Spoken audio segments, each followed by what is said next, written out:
Do you ever hear Jesus say, "Follow me," and realize how easy it is to agree with the phrase without ever actually counting the cost? For many people, following Jesus sounds comforting, familiar, safe.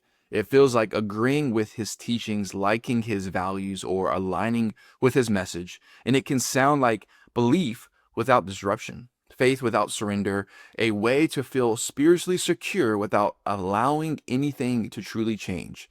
In our world today, it is possible to follow someone without ever knowing them. You can follow a teacher online, you can listen to their advice, you can quote their words, you can even shape parts of your thinking around what they say and still live your life exactly the same way. That kind of following requires no proximity and no sacrifice. It costs very little to follow from a distance. And for many, that is how follow me is understood. A following from afar, a desire to avoid judgment, a hope for heaven, a quiet fear of hell, but not a rearranging of life, not a surrender of control, not a reordering of priorities. And yet, when Jesus said, "Follow me," he was never inviting people to observe him from a distance. He was calling them to come close, to walk behind him, to leave familiar ground and step into an unknown future shaped by trust. And when Jesus spoke those words, people left things behind. Nets were dropped, boats were abandoned, tables were left unattended, and they stepped away from familiar, and they chose movement over comfort. They chose relationship over control. The scripture gives us a picture of this invitation when it says in Matthew chapter 4, verse 19, "And he said to them, 'Follow me, and I will make you fishers of men.'"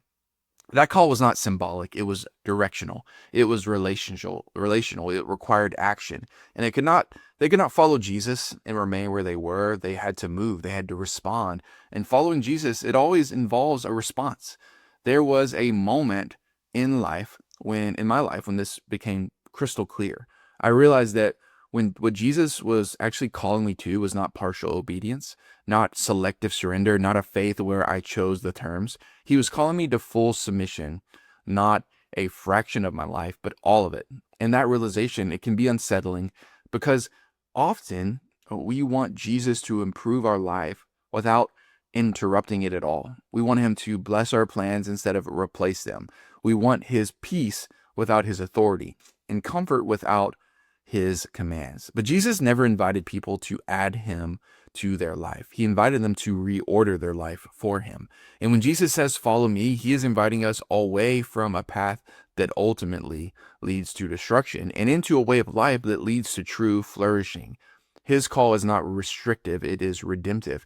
It is not about loss or for the sake of loss. It is about letting go of what cannot sustain you in order to receive what truly gives you life. He is not taking something from you. He is leading you to something better. And there's another moment in scripture where the weight of this invitation becomes clear. The Bible describes it this way in Matthew 8:22. Jesus said to him, "Follow me and leave the dead to bury their own dead." That statement feels jarring. It feels harsh. It feels unreasonable, but it reveals something important. Following Jesus sometimes requires letting go of what feels reasonable or even necessary in order to choose what is eternal. You see, Jesus is not minimizing responsibility. He is clarifying priority. Following Jesus will always cost you something, but it will never cost you more than it gives you in return. The cost is real, but so is the life that follows. And one of the reasons we resist this call is because we fear losing comfort and control. Comfort says, stay where you are. Control says, decide your own path. Following Jesus asks you to release both of those. That release can feel frightening. It can feel like stepping into uncertainty, like giving up the illusion of certainty you worked hard to maintain. But it also is where freedom begins. Following Jesus is not a ritual. It is not a moment. It is not a decision you make once and then move past. It is a way of life shaped by proximity to him. You learn his voice by staying close. You learn his ways by walking with him. You are shaped not by information alone, but by relationship. Not by knowledge alone, but by obedience, practiced over time. The Bible reminds us of this truth again when it says in John 10:27, "My sheep hear my voice, and I know them, and they follow me." Notice the order. He knows them, They hear his voice, they follow. This is not distant belief. This is relational obedience. This is trust built through closeness. Following Jesus means learning to listen, learning to trust, learning to walk step by step instead of demanding the full map. It is not about knowing where the path ends. It is about knowing who you are walking with. And in many ways, following Jesus is like walking through a flourishing field. There is growth, there is beauty, there is life, but there is also movement. You do not stand still, you move forward, even when you cannot see the entire landscape just yet. And that is why Jesus often called people before they were ready, before they understood, before they felt qualified. He knew that following him would shape them along the way. He knew that obedience would come before clarity. The danger is not that following Jesus asks too much. The danger is that we redefine following to mean agreement instead of obedience. You can agree with Jesus and never follow him. It happens all the time. You can admire him and never surrender. You can believe he is Lord and never let him lead your life. But when Jesus said, "Follow me," he was inviting people into proximity, into dependence, into transformation, not just comfort, but into life. Mark's gospel echoes the same invitation when it says in Mark 1, verse 17, "And Jesus said to them, 'Follow me, and I will make you become fishers of men.'" Notice the promise. Follow me, and I will make you. Transformation is his work. Our role is obedience. We walk, he reshapes. Following Jesus does not mean you will always understand the next step.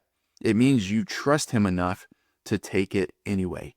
It means choosing his voice over your impulses, his way over your preferences, his timing over your urgency. And over time, something begins to change. The fear loosens, the grip on control softens, the need for certainty fades, and trust grows. Following Jesus becomes less about what you are giving up and more about who you are becoming. And you begin to realize that his way really is better, that the life he leads you into, it's fuller, it's freer, and more whole than the one you would have chosen on your own. Jesus never forced anyone to follow him. He always invited, and the invitation still stands. Follow me, not from a distance, not on your own terms, not when it is convenient, but closely, fully, daily. And so, as we think about this, here's a question to sit with as you go throughout the rest of your day. What might Jesus be inviting you to release so that you can follow him more closely right now?